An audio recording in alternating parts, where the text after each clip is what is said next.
بعض لوگوں کی عادت ہوتی ہے قرآن شریف کھولتے ہیں پھر جو اس میں پہلا نام ہوتا ہے وہ نام رکھ لیتے ہیں. جیسے کوثر نام رکھ لیا, اب کوثر کے بعد پھر دوبارہ قرآن شریف کھولا, وہی صورت کھلی تو ابتر نام رکھ لیا انہوں نے. ابتر. جی جی. تو آیا کیا یہ طریقہ درست ہے کہ قرآن شریف کھول کر؟ بالکل غلط طریقہ ہے, قرآن اس کے لیے نہیں ہے سمجھے. تو قرآن کریم کی عظمت پر ہماری جانیں قربان.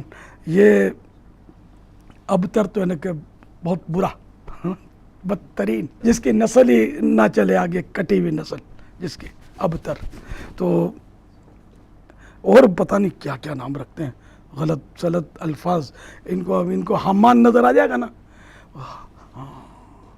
چچا کا نام ہارون ہے, اب یہ نکلا ہے حمان, یہ رکھ ڈالیں گے, پھر پتہ نہیں, یہ بھی سب کو پتہ ہوگا یہ نہیں کہ حمان تھا کون. حمان, قارون. قارون مشہور ہے, حمان یہ فرعون کے وزیر کا نام تھا, جو خود تو ڈوبا تھا فرعون کو بھی لے کے ڈوبا.